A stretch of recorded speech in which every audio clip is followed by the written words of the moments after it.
잘 되고 있습니다. 잘 되고 있습니다. 아이고.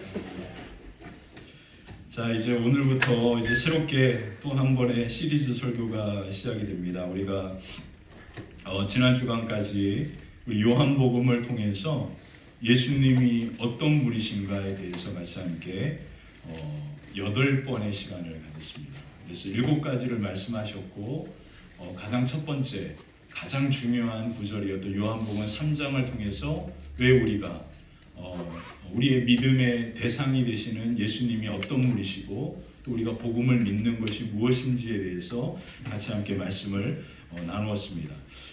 그래서 이제 한 시리즈 설교가 한번 끝날 때마다 목사에게는 가장 큰 고민이 생기는데 그게 뭐냐면 다음에 또 어떤 말씀을 같이 함께 나눌까라는 고민입니다. 그래서 저도 한 주 동안 지난주에 말씀을 마치고 하나님께서 우리 화평교회 공동체에게 어떤 말씀을 하나님께서 허락하시길 원하는지 잠잠히 기도하면서 시간들을 보냈습니다.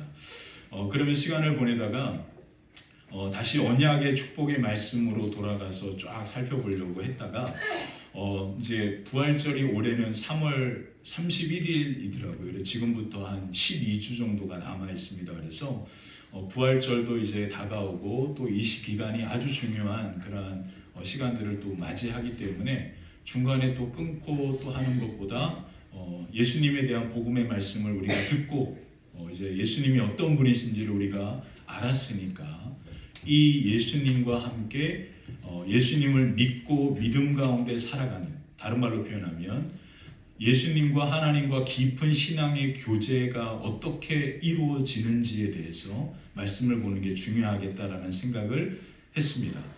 우리가 예수님을 믿는다라고 하는 것을 내가 예수님을 믿습니다라고 입으로 고백하는 이 믿음의 고백으로 끝날 때가 많이 있는데 신앙생활은 그런 게 아닙니다. 신앙생활은 삶이거든요. 다른 말로 표현하면 살아가는 것입니다. 그래서 살아가는 것이기 때문에 신앙생활이 어렵기도 한 부분이죠. 왜 그러냐면 우리에게는 각자의 삶이 다 다르거든요. 그래서 어느 누구도 누구에게 넌 왜 이렇게 믿어라고 말할 수가 없습니다. 그 사람의 삶의 환경과 처지가 있기 때문에 그 믿음은 존중되어야 하는 거죠. 그래서 신앙의 가장 큰 성숙은 뭐냐면 존중입니다.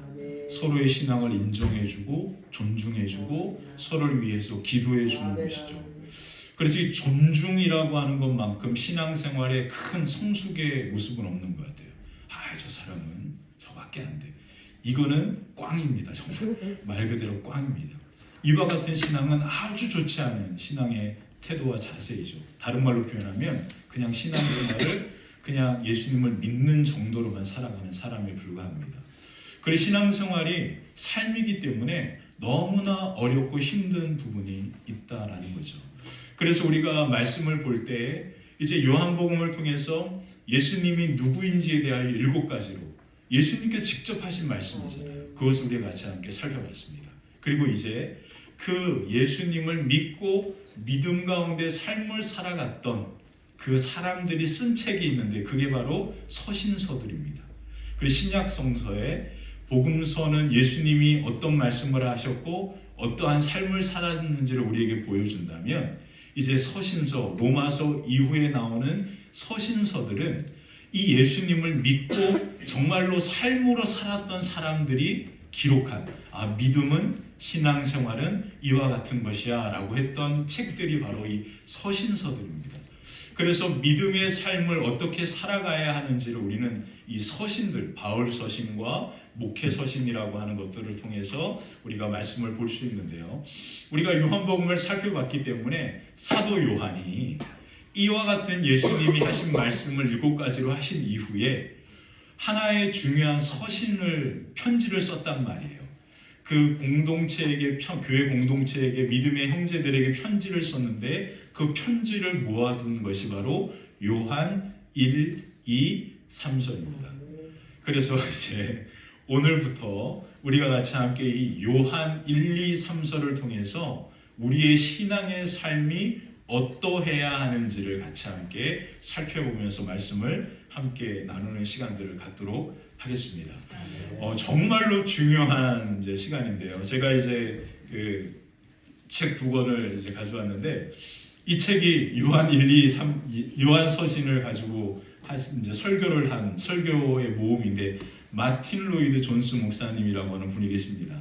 그분이 영국의 기독교 역사에 정말로 이제 우리가 이렇게 글로 볼 수 있는 그러한 설교자들 중에 아주 위대한 설교자들을 뽑는다면 20세기 최근에 설교자 중에 대표적인 사람이 찰스 스펄전이라고 하는 분이 계시고 또 한 분이 바로 이 마틴 로이드 존스 목사님입니다. 우리 C.S. 루이스라고 하는 분도 유명한데요. 그분은 이제 다른 의미가 있고요. 이 마틴 로이드 존스 목사님이 이 요한 1서를 가지고 설교한 책입니다.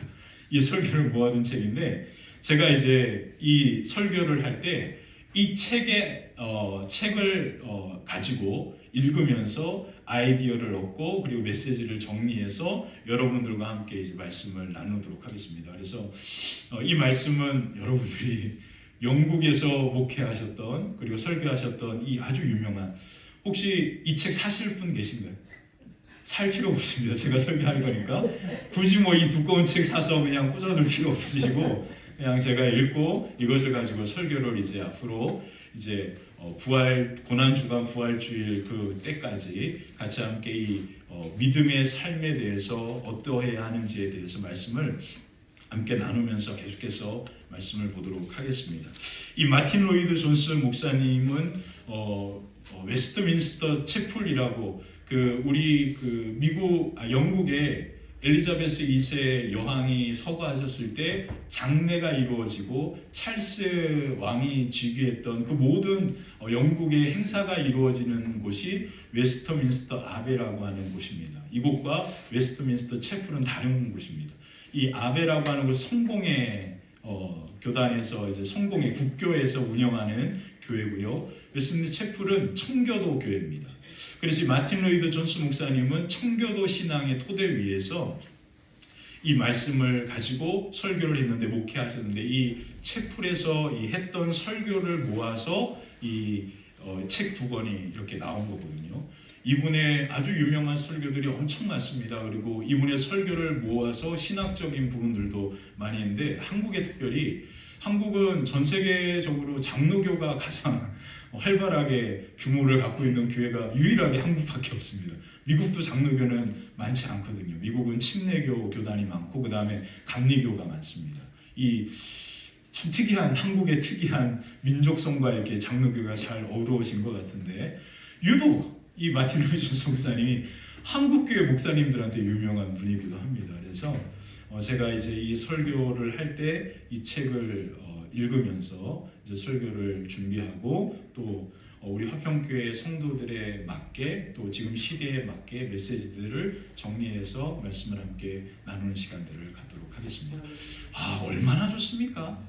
이 설교를 그냥 이렇게 딱 한 편 듣는 이 자체가 정말로 멀리 있는 영국에서 목회하셨던 분의 설교까지도 이렇게 들을 수 있다는 것은 우리 화평교회 정말 행복한 교회인 줄 믿습니다. 저도 너무 행복합니다. 이 설교를 해야 하니까 또 읽을 수밖에 없고 또 준비할 수밖에 없어서 저 또한 여러분들 덕분에 이렇게 행복한 설교하는 시간들을 갖습니다. 제가 지금 제 개인적으로 계획하고 있는 게 있는데 그게 뭐냐면 저는 이제 설교를 이제 원고 설교를 하고 여러분들에게 목장 나눔 때 그것을 나누실 수 있도록 미리 나눠드리잖아요. 그래서 글씨 포인트가 너무 작다고 눈이 침침하다고 그런 이제 이렇게 첩보가 들려가지고 제 원고를 한 4장으로 딱 줄여서 드리는 거예요. 그래서 제 원고가 그거거든요. 그래서 저도 이제 저는 이제 종이가 너무 아까워서 이 패드에다가 저장을 해서 이제 보면서 설교를 하는데 그걸 보시면서 같이 설교를 들으셔도 되고 설교 듣다가 조금 졸리잖아요. 듣기만 하면 그러면 이제 그걸 달라 그래서 우리 목장 모임을 안 하시는 분들도 그걸 보시면 좋겠고요. 또 한 가지는 목장 모임 설교는요 하나님의 말씀을 선포하는 데 기준이 있습니다.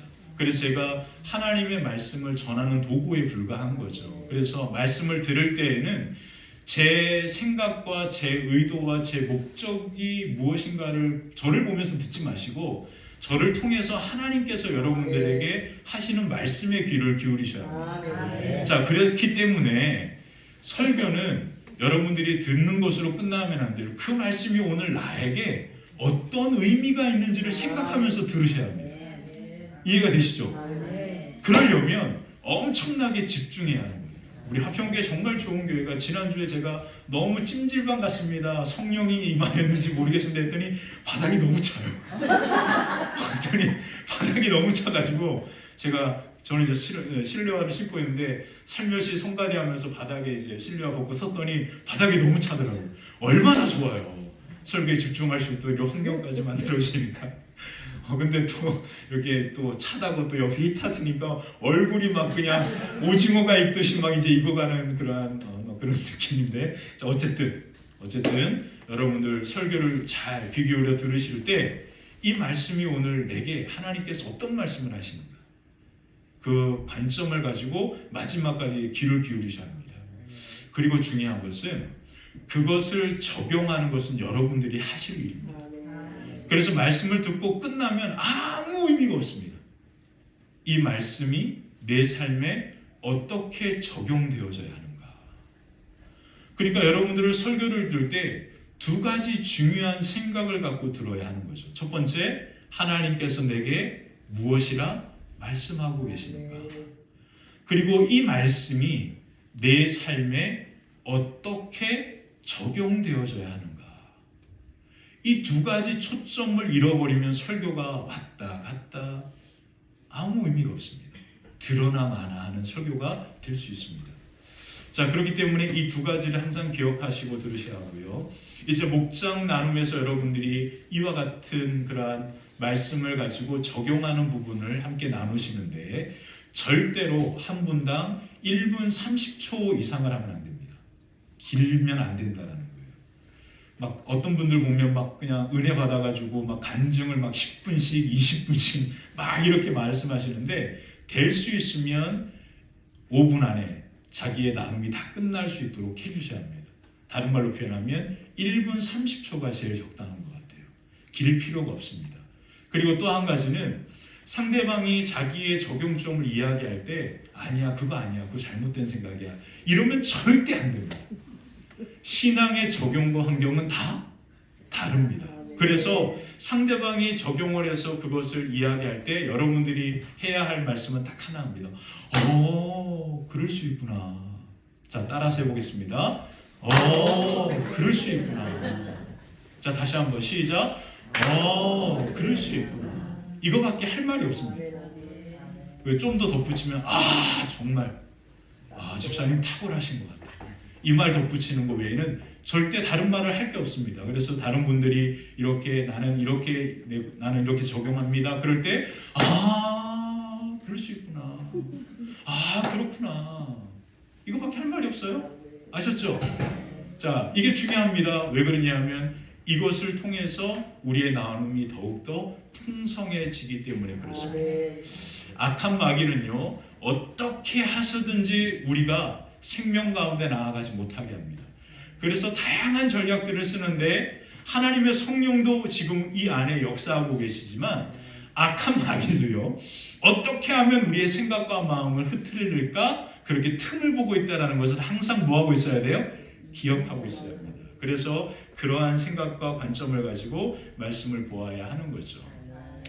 자, 우리는 요한복음을 통해서 예수님이 어떤 분이신지에 대해서 7가지로 같이 함께 살펴봤습니다. 시간이 좀 갔으니까 그거에 대한 것은 이제 넘어가기로 하고요. 이제는 그 예수님과 함께 깊은 교제를 나누는 믿음의 생활이 어떻게 이루어지는지를 이제 함께 생각해 보아야 합니다. 다른 말로 표현하면 이제 우리의 삶은 예수님으로 말미암아 하나님과 교제하는 삶이 시작되었다라는 뜻이죠. 이 요한 서신이 기록되어진 배경이 있습니다. 그 배경은 뭐냐면 이 요한 서신은 많은 학자들의 다양한 의견이 있지만 공통적으로 생각하는 건 뭐냐면 이 서신이 쓰여진 시기가 AD 80년에서 100년 그 사이라고 생각합니다. 자, AD 80년에서 100년 정도 사이에 사도 요한이 교회 공동체 믿음의 형제들에게 이 편지를 씁니다. 근데 그 쓴 이유가 있습니다. 그 이유가 뭐냐면 예수님께서 부활하셔서 제자들과 40일 동안 함께 하셨고 하나님의 보좌 우편으로 올라가셨죠. 그리고 마가의 다락방에 모였던 150명의 사람들에게 하나님의 성령이 임합니다. 그리고 교회가 시작된 거예요. 그게 교회의 시작입니다. 그 교회가 시작되면서 예수님께서 분명히 그들에게 뭐라고 말씀하셨냐면 내가 곧 다시 뭐 한다고? 오겠다라고 하셨거든요. 근데 예수님과 함께 했던 제자들은 다 순교당하고 죽습니다. 그리고 딱 한 사람 남았는데 그가 누굽니까? 이 사도 요한만 남은 거예요. 근데 예수님이 오셨나요? 안 오셨다는 거예요. 이 문제가 발생한 겁니다. 예수님이 곧 오신다 그랬는데 예수님이 곧 오시지는 않고 예수님과 함께 했던 예수님을 눈으로 보고 그리고 예수님의 말씀을 직접 귀로 듣고 그 예수님이 부활하신 예수님을 손으로 만졌던 제자들은 다 순교하고 죽어갑니다. 근데 딱 한 사람이 사도 요한만이 살아남는데 그때 비로소 교회 믿음의 다음 세대가 시작이 되는 거예요. 그래서 이 믿음의 다음 세대들에게 이 요한이 이 요한 서신, 이 편지를 기록하면서 쓴 책이 바로 이 요한 일서입니다. 그래서 이 편지의 핵심은 뭐냐면 이제 예수님을 믿고 우리의 믿음의 삶이 어떠해야 하는지를 강조하는 책이 바로 이 요한 일서입니다. 그래서 우리가 예수님을 믿습니다. 그리고 이제 우리의 믿음의 삶이 어떠해야 합니까? 라는 것을 알고 싶으면 우리는 요한 서신을 보아야 하는 것이죠.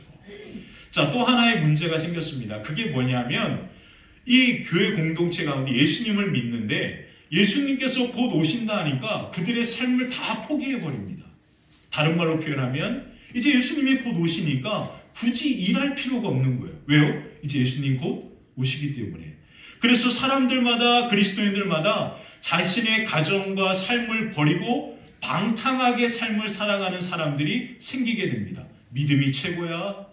기도하는 것이 최고야. 예배만 드리면 돼. 그리고 가정과 삶을 돌아보지 않는 이와 같은 일들이 발생하게 되었다라는 거예요. 그래서 가정과 삶을 책임지지 않는 그들의 윤리적인 타락의 문제가 교회 안에 심각하게 대두가 되었습니다.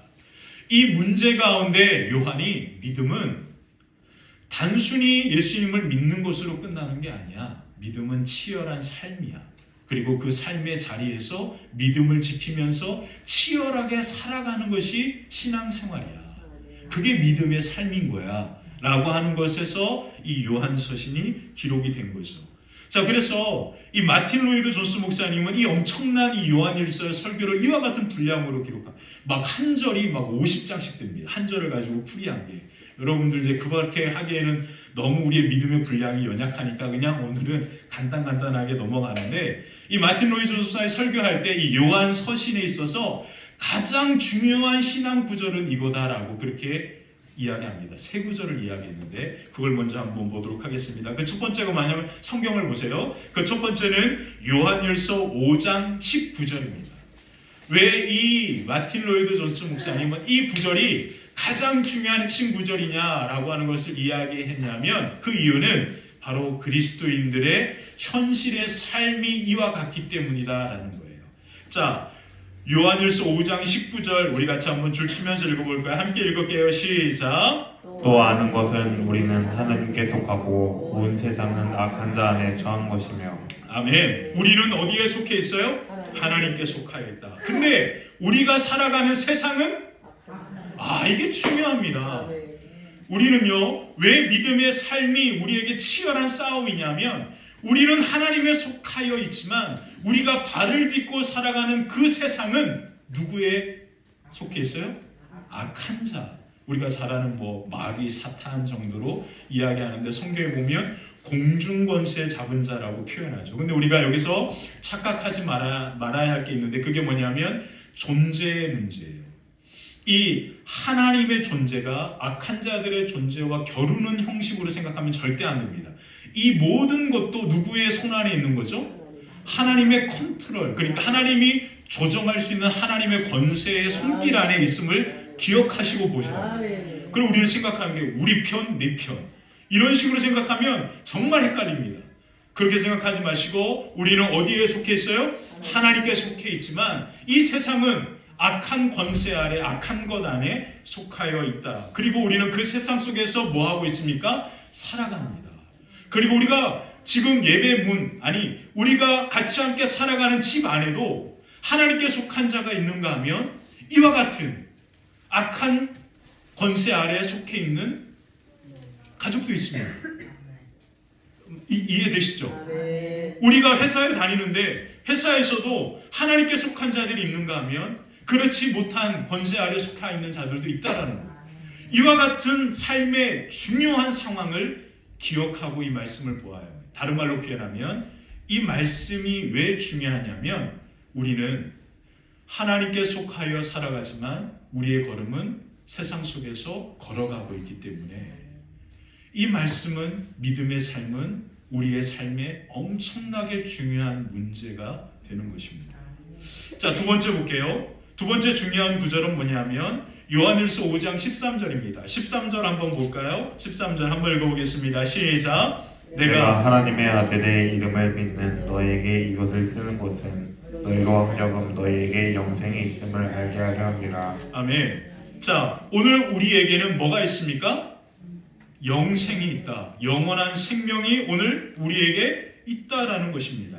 다른 말로 표현하면 무엇입니까? 오늘 우리는 어떤 사람들이에요? 우리의 믿음은 무엇입니까? 오늘 가장 먼저 뭐라고 이야기합니까? 하나님의 아들의 이름을 믿는 자들이다. 그렇게 표현하고 있죠. 자, 다른 말로 표현하면 오늘 우리가 누구냐면 우리가 누구인지를 우리가 분명히 해야 하는 이유는 우리가 누구인지를 알아야 우리가 세상 속에서 어떻게 살아가야 할지를 우리가 정리할 수 있기 때문에 그렇습니다. 우리가 누구냐면 하나님의 아들을 믿는 자들이다. 이것을 우리가 그 전에 했던 설교를 통하여 이야기하면 바로 예수님은 나의 구원자, 예수님은 나의 주님입니다. 라고 이것을 믿고 뭐 하는 사람들이요? 고백하는 사람들이죠.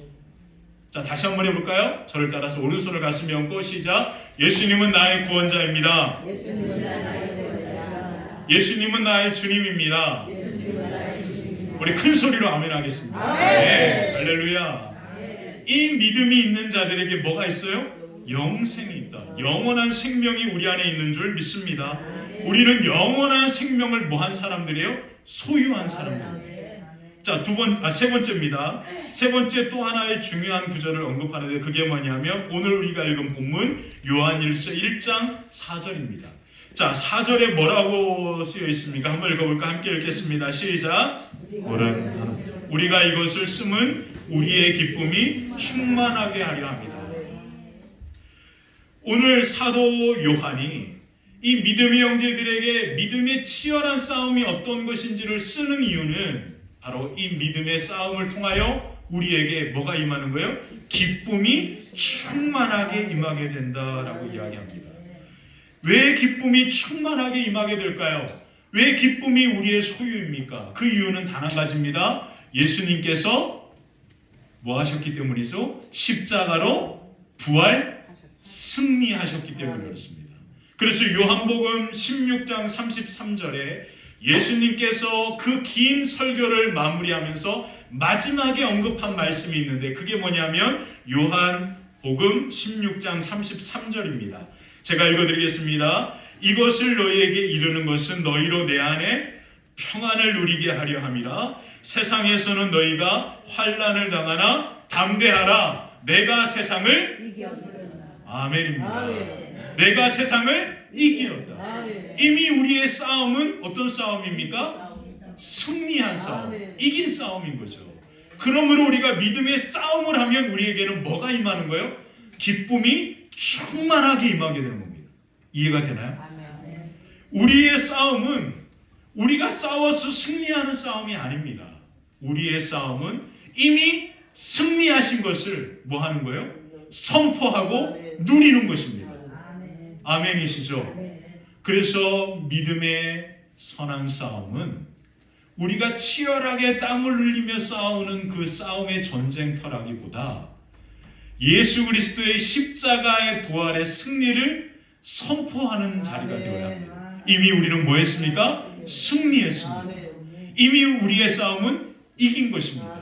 그러므로 이 승리, 이 이김이 오늘 저와 여러분 가운데 하늘의 기쁨으로 충만하게 임하게 될 줄 믿습니다. 자, 마틴 로이드 존스 목사님은 이 중요한 세 구절을 언급하면서 왜 이것이 우리에게 중요하냐면 그 이유를 이 두 가지 질문으로 정리했는데 그게 뭐냐면 세상 속에서 우리 그리스도인들이 해야 할 일이 무엇인가?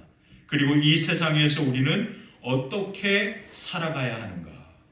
이 두 가지 질문을 이야기하는 책이 바로 이 요한일서이다라고 그렇게 표현하고 있습니다. 그래서 이 마틴 루이스 목사님은 이 요한일서를 크게 다섯 부류로 이제 5개로 구분하면서 그렇게 장을 정리했는데, 우리가 첫 번째로 이제 이번 주와 다음 주 나눌 말씀은 뭐냐면 하나님과의 교제, 사귐에 대해서 나눌 겁니다.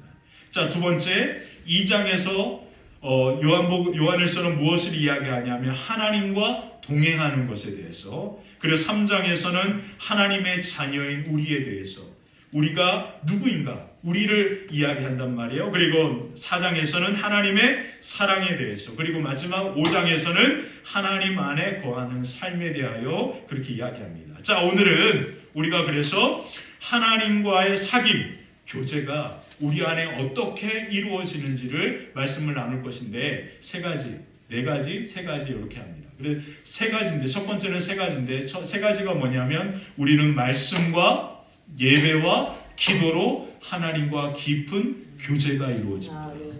그리고 마지막 세 번째에 대한 부분들을 우리가 이제 함께 말씀을 통하여 살펴보도록 하겠습니다. 자, 그 첫 번째는요, 예수님 안에 하나님과 교제가 이루어집니다. 하나님과의 교제는 우리가 하나님을 더 깊이 알아가는 것에서부터 시작되는데, 우리는 예수 그리스도 안에서 하나님을 깊이 알 수 있게 됩니다.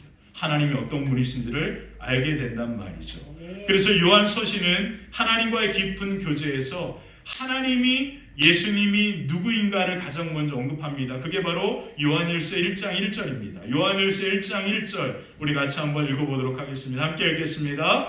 태초부터 있는 생명의 말씀에 관하여는 우리가 들은 바요, 눈으로 본 바요, 자세히 보고 우리의 손으로 만진 바라. 자, 태초부터 있는 생명의 말씀에 대해서, 이것이 바로 요한복음 1장 1절과 동일한 의미를 갖고 있습니다. 요한복음 1장 1절에 뭐라고 되어 있었죠? 태초에 말씀이 계시니라.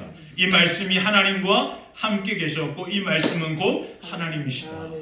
이 말씀이 뭐라고 이야기했습니까? 누구예요? 예수 그리스도입니다. 자, 성육신하신 예수 그리스도, 이것을 로고스라고 하는 말로 표현하는데 아주 중요한 신학의 주제입니다. 이것이 바로 하나님의 말씀이에요. 자, 목사님 하나 헷갈리는데요. 자, 이거는 뭐라고 표현하냐면 바이블, 성경이라고, 스크립처라고 이야기하고 성경이라고 표현합니다. 근데 사람의 몸을 입고 이 땅에 말씀으로 오신 그 예수 그리스도를 뭐라고 표현하면 로고스라는 말로 표현해요. 그래서 한글은 말씀이랬다, 성경이랬다 막 헷갈린단 말이에요. 근데 영어와 원어를 보면 명확합니다. 그래서 목사들이 원어와 영어를 이렇게 보는 거를 훈련해야 되는 이유가 여기에 있기도 하거든요. 자, 여기서 이 말씀은 뭐냐면 로고스입니다. 로고스. 다른 말로 표현하면 예수 그리스도를 이야기합니다. 그러면 성경은 무엇입니까? 그 예수 그리스도에 대해서 우리에게 뭐 해주는 거예요? 알려주는 것이 성경인 거죠. 이해가 되십니까? 왜 우리가 성경을 봐야 합니까? 이 성경 안에 예수님이 누구인지, 하나님이 어떤 분이신지 우리에게 이야기하는 것이 바로 이 성경 안에 기록되어져 있기 때문에 우리는 성경을 보는 것입니다. 그러면 여기 태초부터 있었던 이 말씀은 이 성경이 아니라, 이 문자로 기록된 이 책이 아니라 누구라고요? 예수 그리스도. 이미 다 아시는 거잖아요. 그렇죠? 아시죠? 설명 안 하겠습니다. 넘어가겠습니다. 자, 이 예수님께서 태초에부터 있었던 생명의 말씀이 계셨는데 그 예수님께 대해서 우리가 뭐 했다고 이야기합니까? 듣고 눈으로 보고 우리의 손으로 만졌다. 우리가 신앙생활할 때 사도 바울이 중요하게 언급한 것은 바로 이것입니다. 하나님과 예수님과의 깊은 사귐은 눈으로, 아니 처음이 귀로 듣고 눈으로 보고 손으로 만지. 정말 중요한 말입니다. 아주 간단하죠. 귀로 듣고 눈으로 보고 손으로 만졌다. 자, 이 사도 요한이 나는 그 예수님을 귀로 들었고 눈으로 보았고 손으로 만졌다.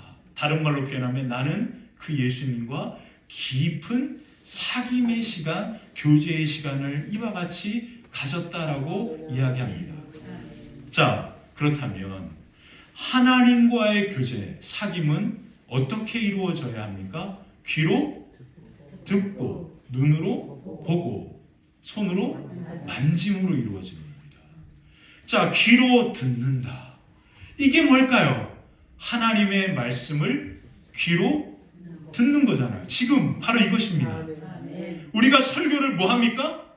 듣잖아요. 왜 듣는데 집중해야 합니까? 잘 들으려고. 그래서 주변 환경을 잘 들을 수 있도록 만들어 주어야 하는 거죠.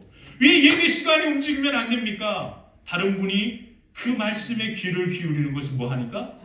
방해하니까. 그 이유입니다. 그래서 가장 위험한 것은 우리의 시선이 자꾸 듣는 것을 방해하는데 자꾸 시선이 쏠리면 안 돼요. 우리는 무조건 말씀에 귀를 기울이는 데 집중해야 합니다.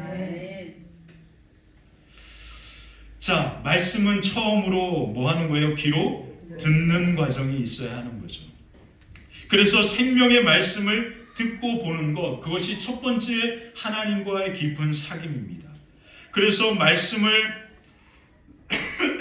말씀을 귀로, 예수님의 말씀을 사도 요한이 들은 것처럼 우리가 하나님의 말씀을 귀로 듣습니다. 자, 그러면서 디모데후서 3장에 보니까 오늘 정말 놀라웠던 게, 오늘 우리 주일학교 아동부 말씀도 이거였거든요. 디모데후서 3장에 보니까 왜 듣는 것이 중요하냐면, 하나님의 말씀, 설교 말씀을 듣는 것이 우리에게 왜 중요하냐면 그 이유를 바울은 디모데에게 이와 같이 설명해 주는데, 제가 읽어드리겠습니다. 모든 성경은 하나님의 감동으로 된 것으로 교훈과 책망과 바르게 함과 의로 교육하기에 유익하니 이는 하나님의 사람으로 온전하게 하며 모든 일을 행할 뭐를 준다고요? 능력을 준다. 우리가 하나님의 말씀을 따라 선한 일을 하며 살아가는데 그 힘은 어디에서부터 옵니까? 성경, 말씀을 통해서 온다라는 거예요. 그래서 우리는 성경 말씀을 듣는 것에 우리의 귀를 기울여야 합니다. 자, 그렇다면 우리가 듣는 것을 방해하는 여러 가지 요소들이 있겠죠. 그것을 한번 여러분들 스스로가 생각해 보아야 합니다. 자, 두 번째, 우리는 하나님의 첫 번째, 우리는 하나님의 말씀을 이제 뭐 한다고요? 귀로 듣고 눈으로 뭐 합니까? 보잖아요. 그래서 우리는 성경을 보는 이 통독의 이 시간들은 우리의 삶에 너무나 소중한 시간들이 되는 거죠. 이해가 되죠? 우리가 왜 성경을 눈으로 보아야 합니까? 왜 제가 굳이 프린트를 내서 여러분들에게 그것을 나눠주나요? 여러분들이 귀 기울여 듣게 하기 위함도 있지만 여러분들이 눈으로 직접 말씀을 보라는 거예요. 여기서 좀 더 열심인 분들은 집에 가서 자기 성경의 이 말씀을 다시금 보면서 체크도 할 겁니다. 아, 이런 분들은 정말 탁월한 신앙입니다. 우리 햇볕교 성도들이 그랬으면 좋겠습니다. 듣고 그냥 덮고 다음 주에 와서 피면 안 돼요. 듣고 집에 가서 바로 펴서 보는 거예요. 그래서 우리 한국 그리스도인들이, 우리 한국 기독교가 이제 한국의 기독교가 들어온 지 130년밖에 안 됐거든요. 일제시대 구한 말에 한국 기독교가 들어왔는데, 우리 전 세계 기독교 중에 선교사들이 와서 복음을 전하여 교회가 세워진 게 아니라 글로, 성경이 한글로 번역이 돼서 그 글을 통해서 예수님을 믿고, 성경을 통해서 예수님을 믿고 교회가 세워진 유일한 것이 바로 한국입니다. 다른 수많은 선교 역사에서 나라들은 선교사들이 들어가서 복음을 전해서 예수님을 믿은 역사를 갖고 있는데, 한국만 유일하게 어떤 역사를 갖고 있냐면 성경이 바로 한글로 번역이 된 거예요. 그리고 두만강 압록강에서 번역이 돼서 만주를 통해 성경이 들어온 거예요. 그리고 성도들에게 그게 쪽복음이라고 해서 나눠진 겁니다. 그리고 그 복음, 이 성경을 들고 사람들이 읽기 시작한 거예요. 한글도 읽고 한문으로도 읽고. 그러다가 이 예수가 누구야? 이러면서 그들이 신앙생활을 하기 시작했고, 그리고 복음을 믿기 시작하고 교회들이 세워집니다. 그게 바로 뭐 장대현 교회, 평양에 있는 장대현 교회, 그런 이제 원산에 있는 뭐 하디, 그런 일들이 그렇게 일어나게 된 거거든요. 대단한 역사를 갖고 있습니다. 그러므로 한국 그리스도인들에게는 특별히 이 성경에 대한 사랑이 깊어요. 그래서 성경책은 정말로 소중하게 다루는 역사들이 있잖아요. 그래서 성경을 막 읽고, 그리고 성경을 정말로 읽는다 못해서 성경을 뭐하고 하죠? 베고 자기까지 하잖아요. 그러다 막 침도 흘리고 막 이런 성경을 가까이 하는 엄청난 역사를 갖고 있는 기독교입니다. 그러니까 한국 기독교가 엄청나게 부흥한 거고요. 그리고 대단한 신앙의 전통을 우리 그리스도인들이 갖고 있거든요. 그러므로 여러분들이 눈으로 뭐를 보는 거? 성경을 보는 것은 정말로 중요합니다. 이해가 되시죠? 자, 사람들에게 있어서 열려있는, 사람의 신체에 있어서 열려있는 세 가지가 있는데 두 가지가 있습니다. 첫 번째 어디죠? 귀가 열려있잖아. 귀는 닫을 수가 없습니다. 들려온단 말이에요.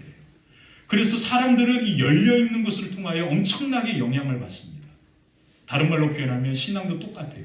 우리가 말씀을 뭐로 듣죠? 귀로 잘 들어야 합니다. 그래서 들을 귀 있는 자가 듣는다라고 하는 그 예수님의 말씀도 그와 같은 거고요. 자, 그래서 정말로 좋은 교회에서 좋은 목사님을 통해서 말씀을 듣고 신앙생활하는 것이 복입니다. 아멘이시죠? 제가 목사라서 이런 말씀을 드리는 겁니다. 제가 목사니까 제 주변에도 다 목사 친구들 뿐이겠죠. 참 부끄럽습니다. 정말 안타까워요. 저도 마찬가지고요. 그래서 저도 이 젊은 나이에 저도 육체에 되게 막 이렇게 원함이 있지 않겠어요? 원함과 있고 야망도 있고 뭐 남자니까, 그리고 가정을 이루고 있으니까 그런 꿈과 비전이 있을 거 아니에요. 남자로서 다 있으시잖아요. 여러분들의 자녀가 어느 대기업 다니면 다들 임원 되기를 그토록 소망하잖아요. 저도 마찬가지입니다. 목사로서의 삶을 살아가는 목사에게도 그와 같은 꿈과 야망이 있지 않겠어요? 아멘 하시면 안 되는데. 그런 꿈과 야망이 있습니다. 그래서 저도 치열하게 싸웁니다. 이것이 제 욕심이 되지 않기를, 그리고 제가 이 욕심을 따라가지 않기를 치열하게 싸우고 그렇게 말씀을 준비하고 생각하면서 저도 말씀을 통해서 읽고 있습니다. 그래서 제가 치열하게 싸우는 것 중에 하나가 뭐냐면 말씀을 보는 것을 게을리하지 않으려고 합니다. 매일같이 저는 하루에 제가 보니까 36시간이면 성경을 한 번 다 읽습니다. 모르셨죠? 불필요한 거, 족보 빼고 뭐 이런 것으로 다 빼면 36시간이면 성경 한 번을 읽어요. 그걸 제가 봤습니다. 그리고 제가 그걸 준비하고 있습니다. 그래서 3박 4일이면 여러분들이 성경을 한번 읽을 수 있는 수양회를 한번 할 수 있을 것 같아요. 제가 그걸 준비하고 있거든요. 기대하십시오. 곧 그날이 옵니다. 성경 처음부터 읽는 것만큼 미련한 방법 없거든요. 제가 그 비법을 제가 이제 읽으면서 연구한 것을 여러분들에게 이제 오픈해서 그 시간들을 제가 갖도록 설레이실 겁니다. 그런 날이 좋을 거예요. 3박 4일이면 성경을 한 번 읽다? 우와, 엄청난 일입니다. 그래서 성경을 보는 거, 그리고 또 한 가지 성경을 암송하는 거. 하루에 6구절씩 매일 성경을 암송하고 1년에 1500구절. 왜 그러냐면 이 시간이 없으면 자꾸 불쑥불쑥 제 인간의 욕망과 욕심이 제 안에 차오르는 것을 경험하기 때문에 그렇습니다. 그래서 하나님과의 깊은 사귐은 생명의 말씀에 귀를 기울이고 생명의 말씀을 눈으로 보는 이 과정을 통해서 깊어지게 되는 거죠. 자, 두 번째가 뭐냐면 이제 사도 요한이 뭐라고 했습니까? 내가 손으로 뭐 했다? 만졌다 이야기하잖아요. 이게 무엇을 의미할까요? 그것이 바로 뭐냐면 하나님의 임재 가운데 있는 예배입니다. 우리는 예배를 우리가 십자가의 주님을 그리고 하나님을 터치하는 만짐이기도 하지만 그 예배는 하나님의 손길이 우리의 마음을 터치하는 시간이기도 합니다. 그래서 예배는 우리에게 너무나 중요한 자리가 되는 거죠. 자, 여기서 사도 요한이 이야기한 건 뭐냐면 부활하신 예수님을 만나서 그가 내 손에 못자국에 손을 넣고 내 옆구리에 창자국에 손을 넣어보아라 도마에게 하신 그 말씀이 바로 이 말씀인 거거든요. 그래서 부활하신 제자들은 가까이에서 정말로 그것을 손으로 보고 만졌다라는 거예요. 얼마나 대단합니까? 그것을 손으로 만지고 볼 정도면 그와 같이 내가 직접적으로 임재하신 부활하신 예수님 앞에 있었고 그 임재하신 예수님, 부활하신 주님과 함께 있는 시간을 보냈다라고 이야기합니다. 자, 그 부활하신 예수님이 하나님이 임재하시는 곳이 있습니다. 그곳이 어딜까요? 예배입니다. 사랑하는 성도 여러분, 여러분들은 지금 이 자리에 하나님의 임재하시고 부활하신 예수님이 함께 하시는 이 공간 안에 있음을 믿으십니까? 이게 예배의 시작입니다. 자, 그렇다면 하나님이 임재하시고 하나님이 이곳에 계시면 더 이상 우리에게 중요한 것은 뭐가 있을까요? 우리의 관심은 무엇이 되어야 할까요? 요즘 정말로 한국교회가 어려운 것은 뭐냐면 한국교회 많은 교회들이 사람의 감성을 터치하는 데만 집중해 있습니다. 다양한 방법을 통해서 미디어나 그리고 이런 이제 프로젝트나 그리고 가장 중요한 것은 음악, 그리고 오케스트라, 그리고 정말로 전공자들로 꽉 차 있는 성가대. 제가 있었던 광림교회 같은 경우에는 교회 본당 앞에 엄청난 5오르간이 있습니다. 그 음악들, 이 예전에 대한 것을 중요하게 여깁니다. 왜 그러냐면 이 음악과 다양한 것이 그리스도인들의 마음과 감정을 이렇게 터치해 주거든요. 다른 말로 표현하면 마음의 문을 여는 도구들로 쓰입니다. 그래서 너무 중요합니다. 그래서 저도 앞에서 여러분들과 함께 찬양하고 하지만 우리 찬양 우리 팀이, 우리 예배팀이 좀 이렇게 풍성해질 수 있도록 함께 기도해 주셨으면 좋겠어요. 우리 반주해 주었던 우리 드럼이 없다가 있으니까 또 새로운데 또 이제 없어집니다. 우리 예성이가 이제 다음 주부터 이제 아버지가 목회하는 교회로 이제 가기 때문에 이제 드럼 치다가 드럼이 사라지면 또 이렇게 다른 또 느낌의 시간이 되겠죠. 이와 같이 여러분들이 함께 드리는 이 예배가 더욱더 풍성하고 많은 사람이 함께 드릴 수 있는 예배가 될 수 있도록 예배당에 앉으면 가장 먼저 그것을 기도해 주십시오. 하나님, 우리 성가대가 정말로 더 많은 그러한 헌신자들이 세워질 수 있도록 해주시고 우리 화평교회도 오케스트라가 연주하는 그러한 성가대가 있으면 좋겠고 기도하십시오. 기도하셔야 합니다. 그걸 꿈꾸셔야 하는 거죠. 화평교회 오면 항상 이러면 절대 안 돼요. 딱 앉자마자 뭘 기도하라고요? 하나님, 우리 화평교회 예배가 더욱더 풍성해지도록 많은 성도들이 함께 찬양하며 예배하는 앞에서 예배 인도하고 찬양 인도하고 저도 이제 죄송하지만 이제 나이가 되어가니까 목이 늘는 것 같아요. 젊을 때는 한 번도 목이 쉬어본 적이 없는데 이제는 좀만 하면 목이 쉬더라고요. 그래서 이제 저도 이제 앞에서 찬양 인도하는 게 이제 저도 이제 그날이 속히 다가오는 것 같은데 그래도 끝까지 할 겁니다. 저는 어쨌든 제가 주신 은사니까 할 건데 기도해 주십시오. 왜냐하면 하나님의 임재가 이 예배 가운데 임하는데 그 임재의 터치를 이루는 수많은 도구들이 있습니다. 그리고 예배당도 조금 환경과 환기가 필요한 거고요. 그리고 예배실 분위기도 좀 바꿀 필요가 있는 거고요. 자, 그와 같습니다. 자, 그와 같은 이유예요. 근데 중요한 것은 그것이 본질은 아니다라는 거예요. 진짜 본질은 무엇입니까? 하나님의 임재를 맛보고 경험하는 거잖아요. 하나님의 그 손길을 터치하는 내 마음에 내 영혼을 어루만지는 그 손길을 경험하는 거거든요. 그것이 뭐로 임합니까? 찬양으로 임하기도 하고 그것이 기도를 통하여 임하기도 하고 그것이 때로는 살아있는 하나님의 말씀을 듣는 중에 막 어떤 단어가 가슴에 팍 꽂힐 때가 있습니다. 이와 같은 일들로 우리 마음 가운데 하나님의 임재를 맛보고 하나님의 그 터치하심을 경험하는 놀라운 일들이 있는 거죠. 왜 이것이 중요할까요? 그 이유는 단 한 가지입니다. 바로 하나님께서 찾으시는 사람들이 있다라고 요한복음이 이야기하잖아요. 하나님이 찾으시는 사람이 있습니다. 그들이 누굴까요?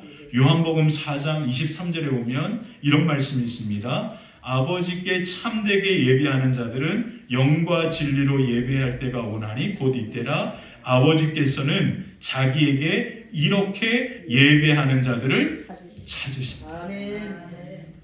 하나님이 찾으시는 그리고 하나님이 기뻐하시는 그들이 누굴까요? 하나님 앞에 뭐 하는 자? 예배하는 자.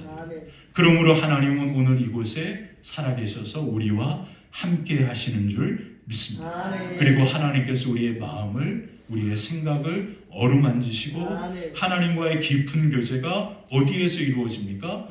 예배를 통해서 아멘. 이루어집니다. 자, 예배가 이와 같이 중요합니다. 그래서 우리는 예배 시간에 다른 사람이 예배 드리는 것을 방해하는 것만큼 아주 무서운 행동은 없습니다. 이해가 되시죠? 근데 내가 예배를 다른 사람에게 방해하는 것은 내 행동과 말과 여러 가지 다양한 것들이 될 수도 있다는 것을 항상 생각해야 합니다. 그래서 가장 좋은 것은 뭐냐면 예배 때 우리는 오직 뭐에만 집중하면 좋을까요? 하나님께만, 예수님께만 집중합니다. 아멘. 그러면 우리 예배가 놀랍도록 풍성해지고 아름다워지게 되는 겁니다. 자, 세 번째입니다. 하나님과의 깊은 마지막은 뭐냐면, 교제의 마지막은, 그 사귐의 마지막은 바로 기도입니다. 아멘. 자, 그래서 3절에 보니까 사도 요한은 이와 같이 이야기하는데 3절을 같이 한번 읽어볼까요? 우리가 보고 들은 바를 너희에게 전함은 너희로 우리와 사귐이 있게 하려 하니 우리의 사귐은 아버지와 그 아들 예수 그리스도와 더불어 누립니다. 우리의 사귐은 누구와 함께 하는 거라고요? 아버지 하나님과 그 아들 예수 그리스도와 함께 사귐이 이루어진다라고 표현합니다. 그러므로 우리는 예수님 안에, 하나님 안에서 진정한 사귐이 이루어지게 되는데, 하나님과 우리가 이와 같은 깊은 교제 가운데 나아가기 위해서는 딱 한 가지 필요한 것이 있습니다. 그게 뭘까요? 바로 하나님과 함께 많은 시간을 보내야 합니다. 교제의 핵심이 뭘까요? 함께 시간을 보내는 거잖아요. 제가 미국에서 공부하면서 정말로 많은 고민을 2년 동안 한 것이 있는데, 그 가장 중요한 고민은 뭐냐면 내가 한국에 돌아갈까 말까였어요. 기도하면서. 근데 정말로 많은 유혹이 있었습니다. 좋은 교회, 그리고 많은 목사님들께서 왜 굳이 가냐, 이곳에 남아서 목회해라, 정말 좋다, 환경도 좋고 생활도 보장되고, 미국 감리교회는 목회자에게 사례금이 정확하게 보장을 해주거든요. 작은, 아무리 시골 교회라도. 그래서 1년에 약 5천만 원에서 6천만 원 되는 연봉을 받습니다. 모든 목사들이 크든 작든 그렇게 보장을 해줍니다. 그러니까 우선 삶이 안정이 되잖아요. 그래서 제가 보니까 미국에 공부하러 갔던 목사들이 안 돌아오는 이유가 가장 중요한 거예요. 생활이 보장이 되는 거예요. 죽을 때까지. 연금까지 나오니까. 뭐 굳이 한국 가서 작은 교회, 저도 이제 지난 주간에 저희 목회자들을 잠깐 만나는 자리가 있어서 갔는데, 개척교회 하는 목사들이 얼마나 힘든 얘기를 하는지 서로 이야기하면서 울더라고요. 얼마나 힘든지 그런 얘기들을 하면서 그렇게 얘기를 이제 하는 이제 그런 모습들을 기억하는데 쉽지 않잖아요. 그래서 그런 고민이 있었습니다. 근데 제가 기도하면 할수록 기도하지 말아야 되는데, 기도하면 할수록 제 마음에 주시는 마음은 뭐냐면 돌아가라. 한국 가라. 한국 가서 네가 잘하는 한국말로 복음을 전해라. 영어는 아무래도 힘들잖아요. 그리고 말씀을 전하는 역할이 목사인데 영어로 목사가 말씀을 잘 못 전하면 그것만큼 핸디캡이, 그것만큼 잘못된 게 없잖아요. 그러니까 네가 잘하는 한국말로 잘 말씀을 전해라. 이런 마음을 계속 주리는 거예요. 또 한 가지가 뭐냐면 가족 생각해. 가족. 어머니 생각해. 엄마가 그렇게 목회하는 거 생각해봐라. 네가 돌아가서 그 엄마의 그 옆에서 그 자리를 좀 잘 지켜줬으면 좋겠어. 그런 마음을 기도할 때마다 주시는 거예요. 그러다가 주변을 돌아보면 환경이 너무 좋아요. 또 마음이 주님. 그러다가 또 그런 마음 주셔. 그래, 돌아가야지. 그러다 우리 와이프가 왔네요, 미국에. 근데 와이프가 표를 끊었어요. 근데 표를 끊으면서 이렇게 이야기합니다. 여보, 올 때는 같이 와야지. 난 같이 갈 생각은 안 했는데 와이프가 이제 졸업 앞두고 이제 겨우 왔어요. 비자가 안 나와 같이 못 들어갔다가 저 혼자 생활하다가. 근데 와이프가 이제 항공권을 끊는데 와이프가 딱 그 얘기하는 거예요. 저는 같이 들어갈 마음이 1도 없었거든요. 왜 그러냐면 유럽으로 이렇게 해서 다 돌아다닌 다음에 저는 이제 한국으로 들어가려고 그런 계획을 다 마음으로 갖고 있었습니다. 말은 안 했어요. 지금도 몰라요. 그렇게 이제 몰래 가고 있다가 갑자기 와이프가 항공권을 끊는데 와이프가 들어오는 항공권을 끊었습니다. 그리고 돌아가는 날짜를 졸업식 끝나고 한 달 정도 있다가 들어가는 날짜로 딱 끊었어요. 제가 몰래. 그리고 끊고 와이프한테 딱 얘기를 했어요. 그런데 와이프가 딱 첫 마디가 뭐냐면 여보 거는 나는 이렇게 유럽으로 여행했다가 이렇게 얘기하면 가정이 끝날 것 같아. 그냥 끝나는 2년 동안 그렇게 생활했는데 그래서 여보 거도 끊어야지. 그 얘기에 제가 마음이 딱 정리가 되는 거예요. 그리고 딱 한 달 만에 딱 끊고 너무 편하고 좋더라고요. 마음이 후련한 거예요. 그때부터 눈물로 기도합니다. 하나님 한국에서 어떻게 목회해야 되죠? 제가 어떻게 해야 합니까? 여러분 저는 이 시간들을 가지면서 제 인생의 가장 깊이 하나님과 깊은 교제의 시간을 보낸 시간이었더라고요. 여러분들이 기도하면 하나님이 즉각 응답하면 좋으실까요? 여러분들이 기도하면 하나님께서 바로 하나님의 목소리로 여러분들한테 얘기하면 좋으실 거라 생각하십니까? 내가 이렇게 기도했는데 하나님이 딱 기도 듣자마자 야! 그렇게 생각하는 거 아니야. 이러면 여러분들 편하실까요? 저는 너무 감사하고 좋은 게 내가 아무리 기도해도 하나님이 아무 말씀 없는 게 너무 좋아요. 너무 편해요. 무슨 얘기를 해도 하나님은 그냥 뭐 하고 계세요? 듣고만. 너무 편하고 좋아요. 여러분들 어떻게 생각하십니까? 내가 기도하자마자 하나님이 바로 그냥 야, 그 기도 잘못됐어. 그렇게 기도하지 마. 이렇게 하면 정말 갑갑할 것 같아요. 근데 내가 이렇게 기도하든 저렇게 기도하든 하나님은 아무 말씀이 없으신 거예요. 조용하신 거예요. 이게 너무 행복한 거예요. 왜? 그냥 내가 이렇게 했다가 저렇게 했다가 그냥 아무렇게나 기도해도 다 듣고만 계시거든요. 듣고만 계신다. 사랑하는 성도 여러분, 제가 이번 주간에 아주 중요한 영상 하나를 봤는데 그게 뭐냐면 유퀴즈라고 하는 프로입니다. 유퀴즈에서 한 교수가 나왔는데 신영철 교수라고 하는 교수가 나왔습니다. 이 신영철 교수가 어떤 분이냐면 강북 삼성병원에서 이 중독에 관한 도박 중독자들을 치료하는 이 일을 하는 분이십니다. 근데 이 프로그램 한번 진짜 꼭 보셔야 해요. 여러분들 꼭 찾아보셨으면 좋겠어요. 신영철 교수 도파민 디지털 디톡스라고 하는 이 제목인데요. 이거는 꼭 보셔야 합니다. 우리나라에 도박 중독자가 237만 명이래요. 도박 중독에만. 그럼 여기에 뭐가 더 있겠어요? 알코올 중독도 있을 거고 마약 중독도 있을 거고 그리고 다른 여러 가지 중독에 대한 부분들도 있을 거 아니에요? 그러면 여러분들 4명 중에 1명은 중독자입니다. 여기 지금 화평교회 성도님들 계시잖아요. 한 줄에 한 분은 중독자인 거예요. 이렇게 따지면. 근데 이분이 뭐라고 얘기하냐면 도박을 통해서 돈을 벌려고 중독에 빠지는 게 아니다라고 얘기해요. 도박의 중독은 그냥 도박 때문이다 이야기하는데 왜 그러냐면 이 도박을 하면 우리의 뇌에서 도파민이라고 하는 호르몬이 흥분하는 쾌락의 호르몬이 뇌에서 분비가 된다는 거예요.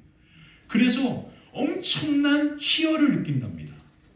그래서 사람들이 돈을 벌려고 도박을 하는 게 아니라 도박으로 우리의 뇌에 이와 같은 기쁨을 이게 발생하니까 도박의 중독에 점점점 빠져간다는 거예요. 똑같습니다. 우리가 술을 한잔하면 우리의 뇌에 뭐가 도파민이 분비가 돼요. 과학적으로 설명하는 거예요. 도파민이 좋잖아요. 기분 좋잖아요. 저는 이 술에 대해서는 아마 박사학위 논문을 쓸 수 있을 것 같아요. 우리 아버지 덕분에. 정말로 저는 제가 술을 좋아하지도 않지만 아버지 덕분에 술에 대한 대가가 됐습니다. 이런 현상이 일어나요. 과학적으로 증명한 겁니다. 마약도 똑같은 거예요. 근데 사랑하는 성도 여러분, 이분이 나와서 한 얘기 중에 지금 가장 심각한 이 도파민이 발생하는 문제가 있는데 그게 뭐냐면 유튜브라고 얘기하는 거예요. 유튜브에 숏폼이라고 하는 아주 짧은 영상이 있잖아요. 이게 우리에 대해 도파민이 분비되는 현상이 일어난다는 거예요. 자, 그래서 지금 현대인의 저도 마찬가지예요. 현대인의 가장 큰 도파민의 중독의 현상을 일으키는 것은 도박도 아니고 알코올도 아니고 마약도 아니라 이 유튜브 숏폼이다. 왜 그러냐면 이 숏폼, 이 유튜브를 제작하는 사람들이 과학적으로 이 도파민이 분비가 될 수 있는 전략을 가지고 이것을 설계했다라는 거예요. 설계 자체가. 그래서 우리는 그냥 생각 없이 보지만 이 보는 이 짧은 시간에 우리의 뇌에는 뭐가 분비가 되는 거예요? 그러니까 설교가 지루한 거예요, 여러분. 이보다 지루한 게 어디 있습니까? 뭐 도파민이 분비는 거요? 졸리기만 하고 얼굴만 뜨겁고 그러잖아요, 지금. 그리고 벌써 시간이 벌써 이렇게 가고. 우리가 이와 같이 길들여져 가고 있다라는 거예요. 자, 제가 이제 적용을 해볼게요. 우리 어머니들이 애들 막 떠들고 하잖아요. 그러면 애들한테 뭐 주죠? 핸드폰 주잖아. 뭐 봐라? 아이, 쇼폰 봐라. 애들이 그거 보거든요. 딱 던져주면서 이거 봐라. 그러면 여러분들이 지금 뭘 하고 있는 거냐면 야, 술 한잔 해. 똑같은 거예요, 여러분. 야, 마약 한 대 해. 우리 아이들한테 야, 너 이 약 한 번 해. 우리는 좀 조용히 하게 하기 위해서 이걸 준다고 생각하지만 이것을 계획하고 만든 사람들은 얼마나 치밀한지 모릅니다. 제가 여러분 설교를 준비하고 목사라 저는 이제 밤에 한 4시간 정도 이제 동영상 이런 것들을 보면서 이제 지식, 그러니까 사람들이 살아가는 게 어떤 것인지를 보는 시간들을 제 스스로 이제 책을 보고 이제 연구하는데요. 뭐 경제도 마찬가지고 건강, 다양한 이제 고민들이 있으시잖아요. 그런 것들을 제가 이제 그런 것들을 통해 공부를 합니다. 제가 테드라고 하는 영상들을 자주 보는데 그 영상들에서 보면 이것을 우리에게 말해주고 있습니다. 근데 문제는 뭔지 아세요? 이것에 대한 어떠한 심각한 부작용이 일어나는지 아직 몰라요. 왜요? 이게 시작된 지 얼마 안 됐기 때문에. 다른 말로 표현하면 지금 여러분들의 사랑하는 자녀를 여러분들 스스로가 도파민이라고 하는 이와 같은 쾌락을 주관하는 이것에 중독되도록 여러분들 스스로가 지금 만들고 있다는 거예요. 실리콘밸리의 사람들은 자기 자녀들에게 이것을 주지 않는다. 이런 말이 있습니다. 찾아볼 수 없대요. 그곳에 학교 가면 지금도 이런 것들을 공부하는 게 아니라 칠판, 이와 같은 그냥 이런 도구들, 책들. 근데 저는 유독 한국에 이게 심한 것 같아요. 자, 그러면서 이 신영철 교수가 이것이 가장 심각한 문제다라고 그렇게 이야기하는 것을 제가 보고 깜짝 놀랐습니다. 이게 오늘 설교구나. 여러분들, 우리가 오늘 하나님과의 깊은 사귐을 통해서 우리의 마음에 이와 같은 감동의 호르몬, 기쁨의 호르몬이 분비가 되는 은혜를 누려야 하는데 우리는 이미 세상에서 이와 같은 것들을 너무 가까이에서 경험하고 있습니다. 그러니까 지금 우리 그리스도인들이 신앙생활하는 것은 쉬운 환경이 아니에요. 매우 지루한, 그리고 따분한 이와 같은 예배 시간, 이와 같은 말씀을 듣는 시간이 되어버렸다는 거죠. 왜 이와 같은 현상이 일어나느냐? 이제 중요합니다. 이 교수가 이와 같은 현상이 일어나는 근본의 문제를 딱 2자로 이야기합니다. 그 하나가 우울감과 외로움이다. 우울감과 이 외로움의 문제가 바로 이 중독의 현상으로 사람들을 이끌어 간다라고 그렇게 표현합니다. 다른 말로 표현하면 사람이 우울한 감정이 들 때, 그리고 외로운 감정이 들 때 너무 힘들고 어렵다라는 거예요. 그래서 이것을 잊기 위해서 뭐를 하는 거예요? 도박도 하고 다른 것도 하는 겁니다. 그래서 도박하는 곳에 가면 뭐가 없어요? 두 개가 없습니다. 시계가 없고 창문이 없다. 라스베가스에 가봤는데 그 지하에, 호텔 지하에 엄청난 축구장만한 지하에 모두 다 카지노예요. 근데 정말 창문이 없고 시계가 없더라고요. 이와 같은 중독의 현상들이 일어나기 시작합니다. 자, 근데 파스칼이라고 하는 사람이, 아주 유명한 철학자는 하나님께서 사람을 만드실 때에 그 사람의 마음에 아주 작은 방을 하나 만드셨다라고 이야기합니다. 근데 이 작은 방은 어느 곳으로도 채울 수 없고 하나님으로만 채울 수 있는 거예요. 근데 이 작은 방으로 말미암아 우리 안에 찾아오는 감정은 뭐냐 하면 바로 우울감과 외로움입니다. 자, 이제 결론이에요. 우리의 신앙의 삶에 왜 하나님과의 깊은 교제가 중요하냐면 하나님만이 우리 마음에 채울 수 있는 이 작은 공간을 하나님과의 교제를 통하여 채우게 될 때 우리는 또 다른 것으로 이것을 채우지 않게 되는 겁니다. 그래서 우리가 하루에 가장 처음 시작할 때 눈을 뜨자마자 쇼폼을 본다든지 이와 같이 하면 안 되는 거죠. 절대. 핸드폰은 저 멀리 알람으로만, 그리고 그 아침 시간을 누구에게? 하나님께, 그리고 하나님의 말씀에, 기도에. 이와 같이 우리가 하나님과 깊은 사귐으로 나아갈 때 우리의 마음이 그 하나님으로 말미암아 채워지게 되고 하나님이 주시는 하나님의 놀라운 기쁨과 은혜가 임하게 될 줄 믿습니다. 마지막 이제 하나가 남았는데 그게 뭐냐면 마음의 중심에 빛 대신 하나님을 품어야 한다. 하나님과 깊은 교제는 우리의 마음의 중심에 예수님을 품는 것입니다.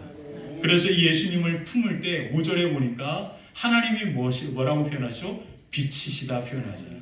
그 빛 대신 하나님이 우리 안에 거하게 되시고 그 하나님으로 말미암아 참된 기쁨과 놀라운 은혜가 저와 여러분들의 걸음 위에 임하게 될 줄 믿습니다.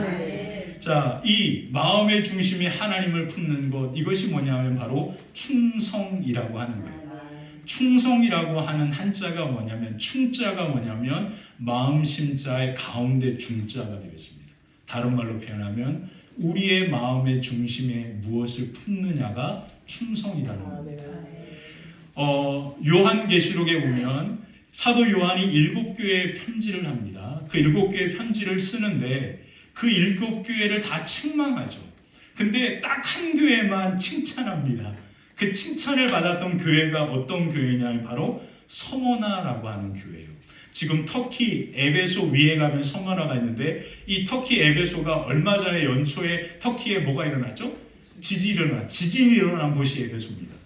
이 에베소 위에 가면 이 서머나라고 하는 아주 아름다운 해양 도시가 있는데 이곳이 바로 이 여기에 있던 교회가 유일하게 사도 요한으로부터 칭찬을 받았습니다. 요한계시록 2장 10절에 보니까 이 교회가 칭찬을 받았는데 그 칭찬을 하면서 뭐라고 이야기했냐면 내가 죽도록 충성하라. 그리하면 내가 생명의 관을 내게 줄 것이다. 그렇게 이야기합니다. 뭐라고요? 죽도록 뭐 하라고? 충성하라. 우리의 마음의 중심에 무엇을 품으라? 빛 대신 예수님과 하나님을 품으라. 그렇게 예수님이 사도 요한이 이야기합니다. 이 서머나가 유명한 이유가 또 하나 있습니다. 그게 뭐냐면 이 사도 요한의 제자가 있는데 그 제자 중에 한 사람, 그 한 사람이 바로 이 서머나 교회의 지도자 한 사람이 있었습니다. 그 사람이 누구냐면 바로 폴리캅이라고 하는 그러한 감독이었어요. 직계 제자입니다. 이 폴리캅이라고 하는 이 감독이 1560년인 걸로 알고 있는데 이 1560년 되었을 때 그 나이가 86세였습니다. 86세가 된 그 폴리캅이 바로 이 서머나 교회를 이끌면서 그렇게 성도들에게 하나님의 말씀을 가르치면서 신앙생활 하다가 박해가 찾아와요. 그리고 이 폴리캅이 화형대 위에 서 있습니다. 이 폴리캅은 교인들뿐만 아니라 주변에 있는 수많은 사람들에게도 덕망이 높은 사람으로 유명했습니다. 아주 학식이 높고 철학적이고 모든 것에 탁월한 지도자였죠. 그래서 그 사람이 화형을 당하는 순교받는 것이 너무 안타까워서 주변에 있는 그리스도인들 말고 믿지 않는 사람들 중에 간수들이 폴리카백에 와서 끊임없이 설득합니다. 예수님을 한 번만 부인하고 내가 로마 황제를 주로 섬깁니다 고백만 하면 돼요. 그냥 고백만 하면 돼. 그냥 그렇게만 하면 살 수 있어요. 그렇게 끊임없이 그에게 찾아와서 회유합니다. 그냥 눈 딱 감고 예수님을 부인하고 나는 황제를 주로 그리스도로 섬깁니다라고만 하면 됩니다. 그리고 나서 다시 예수님 섬기면 되잖아요. 그러면 됩니다. 끝까지 폴리카비 그것을 거부합니다. 그리고 결국 화형단 위에 그 노인이 쓴 거예요. 사람들이, 그리스도인들이, 수많은 사람들이 그 모습을 바라봅니다. 그분이 남긴 말입니다. 그리고 그 제자들을 통해서 전해져 온 말이 책에 기록되어 있습니다. 그분이 마지막 남긴 말이 바로 이 말입니다. 나는 86년 동안 그분을 섬겨왔습니다. 그리고 그동안 그분은, 예수님은, 하나님은 한 번도 나를 부당하게 대우하신 적이 없으십니다. 나를 외면하지도, 나를 한 번도 거부하지도, 그렇게 한 번조차 그렇게 하신 적이 없습니다. 그러므로 나는 예수님을 오직 나의 구주로 고백합니다. 화형당하고 순교했다는 거죠. 사랑하는 성도 여러분, 이게 바로 충성이라는 거예요. 왜 충성일까요? 그 마음의 중심에 누구밖에 없습니까? 하나님밖에, 주님밖에 없는 거죠. 이 충성을 통해서 놀라운 은혜, 놀라운 역사가 바로 임하게 되는 것입니다. 그래서 오늘 말씀의 마지막 결론이 4절입니다. 하나님과의 깊은 사귐 가운데 나아가는 자들에게 임하는 결론입니다. 4절 같이 한번 읽고 마치겠습니다. 시작. 우리가 이것을 쓰면 우리의 기쁨이 충만하게 하려 합니다. 아멘.